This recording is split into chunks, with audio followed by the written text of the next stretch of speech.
Olá pessoal, eu sou Emerson Cavalcante e este é o nosso estudo do NEP, o Núcleo de Estudo e Pesquisa do Evangelho V de Jesus. Nosso convite para estar conosco nas redes sociais, seja pela página no Facebook, basta curtir, seja pelo canal do YouTube, basta digitar NEP V de Jesus, se inscrever no canal, acionar o sino de notificações para receber os novos vídeos das atividades semanais do V de Jesus. Lá temos separado em playlist uma listagem de vídeos, acesso gratuito, mais de 300 vídeos já publicados, estudos do Evangelho, tanto do Antigo quanto do Novo Testamento, estudos relacionados a séries, né? Que tratam a respeito de falas de Jesus, como o Sermão do Monte, eventos como as aparições de Jesus, são séries que estão disponíveis também no canal do NEP. Fique à vontade, portanto, para interagir conosco, trazendo aí seus comentários, suas sugestões e compartilhe. Leve adiante para os teus contatos a mensagem do Evangelho do Cristo para os corações. Aqui às segundas-feiras, sempre às 20 horas, o nosso estudo relacionando o Antigo e o Novo Testamento à luz do Evangelho, à luz da doutrina consoladora.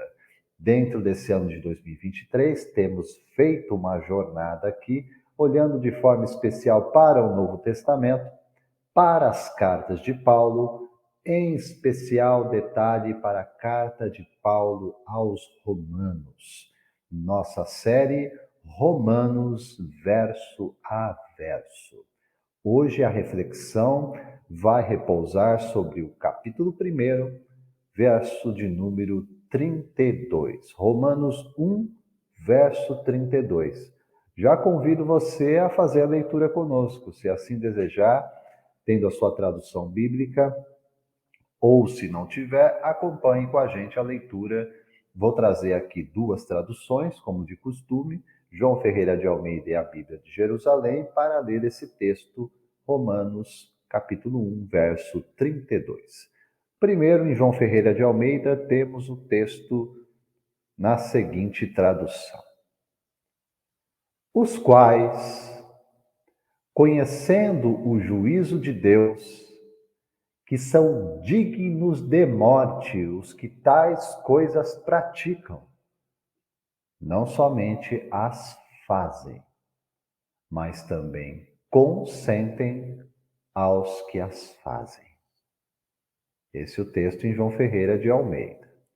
Bíblia de Jerusalém, a mesma tradução do verso 32, capítulo 1 da carta aos Romanos. O ensino é reproduzido na tradução da seguinte maneira: apesar de conhecerem a sentença de Deus, que declara dignos de morte os que praticam semelhantes ações, eles não só as fazem, mas ainda aplaudem os que as praticam. Amados, é bom que a gente tenha aqui o contexto, né, dessa sequência que temos estudado, temos refletido aqui na carta de Paulo aos Romanos. Essa segunda metade do capítulo 1, Paulo aqui em Romanos está expondo qual que é a condição da humanidade diante de Deus, a partir do momento em que essa humanidade voluntariamente optou por afastar-se dele. E o afastar-se aqui no sentido consciencial, rejeitar a lei natural, rejeitar a lei divina e tomar um caminho próprio, seguindo seus próprios conselhos, intenções, desejos e vontades. E esta condição, que não é só a condição do chamado mundo pagão, à época de Paulo, ou seja, daqueles que estavam fora de Israel, não tinham recebido ainda a chamada primeira revelação, com Moisés, os profetas, o Decálogo. Isso fica muito claro quando vamos chegar mais adiante, no segundo capítulo, em que Paulo, depois de trazer esse diagnóstico dos gentios, dos estrangeiros, dos que estão fora de Israel, fará o mesmo com relação aos israelitas. Eu já adianto para você, sem querer dar spoiler, mas já anunciando que o diagnóstico vai ser o mesmo. Portanto, embora preciosa, a lei trazida por Moisés e pelos profetas, ela apontava para a finalidade, para o propósito dessa lei, que era o seu cumprimento em Cristo. Jesus cumprir integralmente os mandamentos. E por isso, como dizemos em doutrina espírita, é guia, é o modelo, é o referencial. É o molde divino para a natureza humana. Mas não tendo sido essa a nossa opção, tendo sido, portanto, o nosso caminhar até aqui voltado à desobediência, à rejeição dessa lei, a uma vivência egocentrada, em que egoísmo, vaidade e orgulho é o que partilhamos no nosso convívio, na nossa relação, e não à toa somos visitados por essas aflições do espírito, angústias, depressões, ansiedades, são resultantes desta má escolha, desta opção de atalho às leis divinas, de um viver atrapalhado, atabalhoado, desconectado com a fonte geradora de vida, que é Deus, através de suas leis aplicadas em nossas vidas. O que tem sido, portanto, o que tem acontecido conosco, não se limita àquilo que estamos percebendo, que está sendo exposto aqui por Paulo na carta aos Romanos, a uma comunidade lá do primeiro século. Não. É uma descrição precisa de qual tem sido o caminhar de nós, espíritos imortais, sendo no mundo dos espíritos, na dimensão espiritual, seja quando tomamos um corpo de carne, nos revestimos e estamos aqui para viver estas algumas décadas do período de encarnação, ou de reencarnação, segundo o princípio da doutrina espírita, em que entendemos que vivemos esta única vida, que é a vida espiritual, em etapas diversas para o nosso caminhar, para o nosso aprendizado, segundo a lei divina do progresso. Mas a grande condição é: vamos dar um basta nesta rota de desvio ou vamos permanecer nesta rota de forma indeterminada? Porque vamos estafar, vamos cansar dessa jornada. Tenham certeza. Ninguém consegue contrapor a natureza que Deus colocou no coração do homem de buscá-lo, de querer a sua presença, de senti-lo, de apreciar sua companhia. Ainda que rejeitemos hoje, esta é uma condição inalienável na alma humana. Nós precisamos, a nossa alma anseia, queremos ser preenchidos por essa fonte divina, cuja paternidade divina nos filia. Por isso somos filhos de Deus. Mas temos que despertar para aquilo que somos. Sou um filho de Deus. Ora, mas se ajo na contramão disto, permaneço um filho da desobediência. O que Paulo está, então, trazendo para a gente aqui como um diagnóstico, volto, insisto nessa questão, diagnóstico, porque a nossa alma está doente. Paulo começa dizendo sobre aqueles que, apesar de conhecerem a sentença de Deus, o texto de João Ferreira de Almeida diz: os quais, conhecendo o juízo de Deus, Quem são esses os quais? Vamos relembrar um pouquinho aqui. Do verso 28 até chegar aqui esse verso 32, Paulo está descrevendo qual é a causa disso. Dizendo que, não se importando em ter o conhecimento de Deus, e aqui o conhecer, já vimos, não é só o saber das suas leis, mas é o conhecer no sentido de contato, relação, intimidade, busca de comunhão.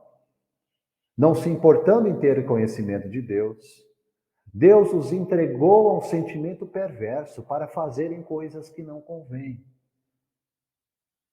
E nessa aplicação da lei de causa e efeito, sendo essa nossa escolha, esta rejeição da lei divina, as coisas que não convêm, a listagem é muito pouco elogiosa. Aliás, longe disso. Demonstra o abismo em que mergulhamos.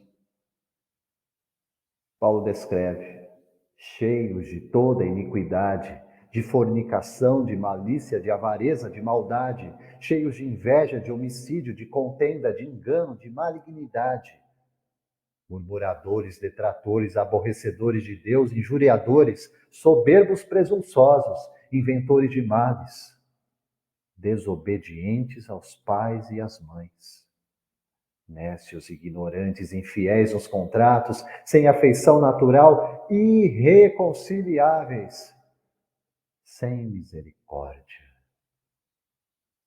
Estes são os quais, do verso 32, que estamos refletindo aqui.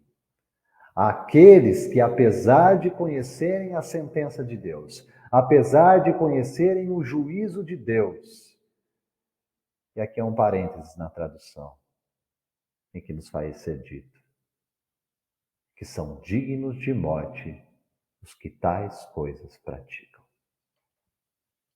Aqueles que se assustam, né? Assim, dignos de morte. Deus quer então matar os seus filhos, é isso? Se eu vou no Antigo Testamento, eu vou ter lá em Levítico, em Deuteronômio, a dureza da aplicação da lei em Moisés, sim, prescrevia lá a pena de morte para aqueles que desobedeciam a legislação civil, disciplinar, penal da lei mosaica, a dureza dos tempos.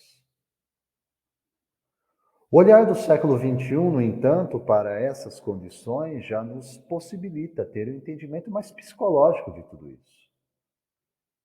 Compreender para quem vive dentro dessa listagem que eu acabei de dizer, eu não vou repetir porque é doloroso ouvir, embora o tratamento seja necessário, mas esses males que acumulamos sobre nós ao longo das eras, ao longo dos séculos, sendo, portanto, a pauta dos nossos inúmeros desvios, e que não podemos, não devemos mais reproduzi-los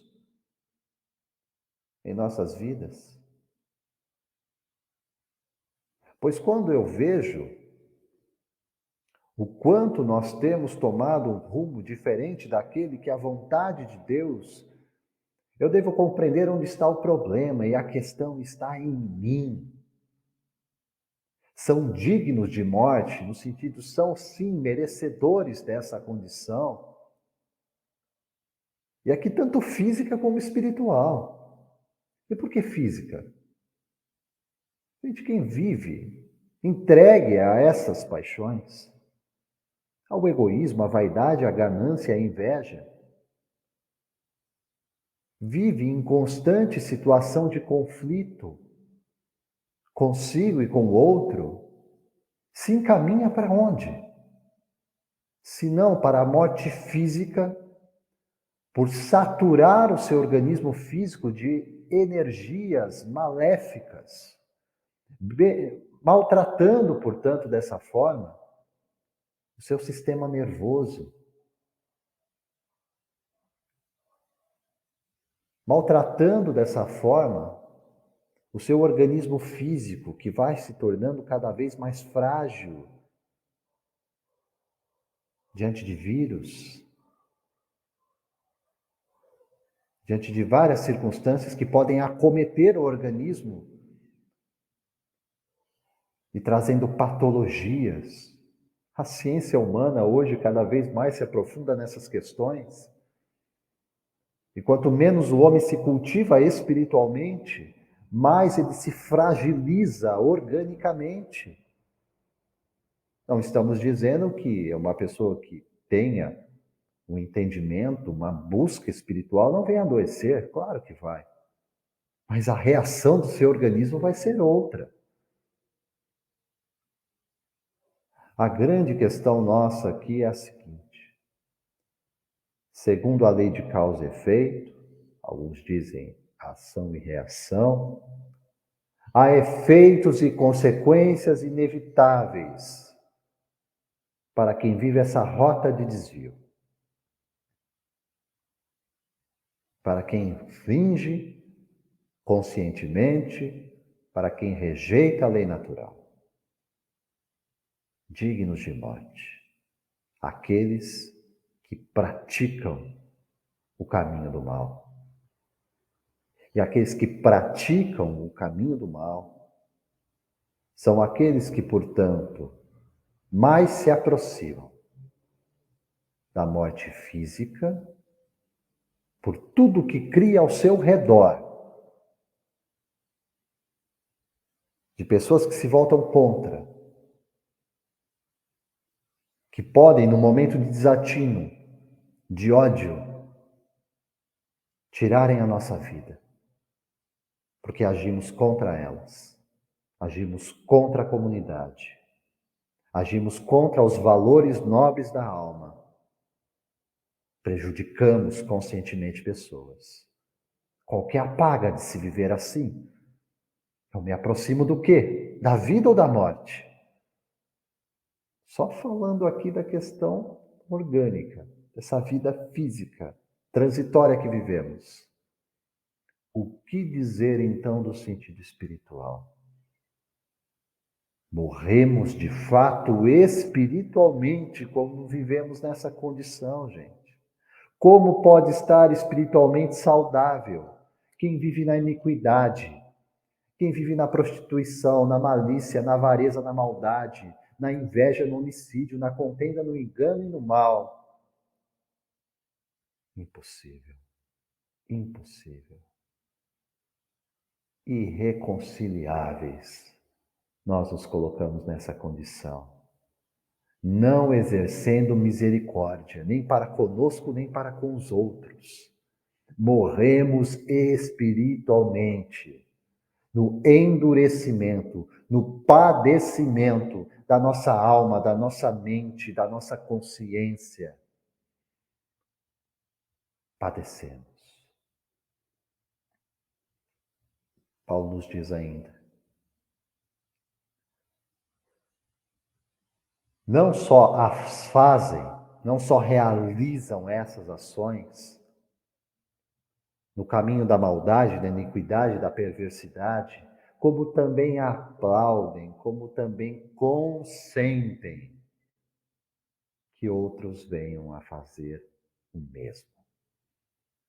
Sendo algumas vezes referenciais, incentivadores, exemplificadores, aqueles que vão, portanto, fomentar no coração alheio, daqueles que convivem conosco, reproduzir nossas más atitudes, nossos maus pensamentos, nossas más palavras.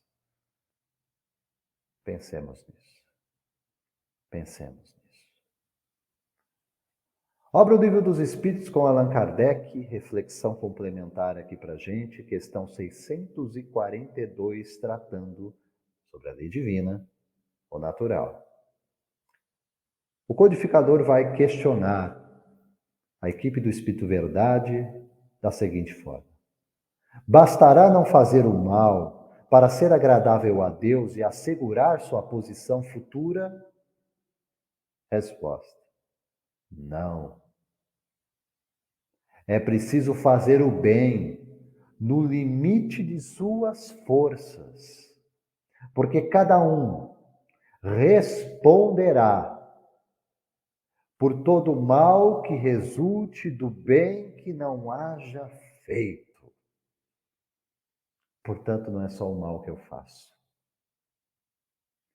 É o mal cuja condescendência, cuja concordância ou facilitação de que ele seja feito tem a minha contribuição. Erro por ação, erro por omissão. É disso que eles estão falando. Cada um responderá por todo o mal que resulte do bem que não haja feito. Não é o mesmo que Paulo está dizendo? Mais de 20 séculos escrevendo para a comunidade em Roma, para que isso tenha eco aqui para a nossa geração, no século 21. Não só fazem semelhantes ações, praticam o mal, mas também aplaudem, mas também consentem com aqueles que praticam da mesma forma esses descaminhos, atalhos, desvios, perversidades resultantes da impiedade no coração humano. Em todas as épocas, a mensagem do Cristo, à luz da doutrina consoladora, permanece a mesma. Arrependei-vos e crede no Evangelho. Amados, essas foram as nossas reflexões em torno do capítulo 1, verso 32, em que encerramos aqui, pelo menos a sequência em versos, deste primeiro capítulo da carta de Paulo aos Romanos. Mas continuamos. Vamos na sequência, nessa nossa série, Romanos verso a verso, para entender na totalidade da carta qual é a mensagem do Cristo vindo através do apóstolo Paulo para tocar o nosso entendimento, renovar a nossa mente e o nosso coração. Seja Deus aquele que vai abençoar a nossa vida através dessas palavras de vida eterna que nos fortalecem e que nos alimentam. Fica o convite, esteja conosco pelas redes sociais, seja pela página do Facebook, seja pelo canal do YouTube, basta digitar NEP V de Jesus. Se inscreva, acione o sino de notificações para receber os novos vídeos das nossas atividades semanais. Eu sou Emerson Oliveira Cavalcante e deixo aqui os meus votos de paz, luz e sabedoria. Que Deus nos abençoe hoje e sempre. Até a próxima. Até breve.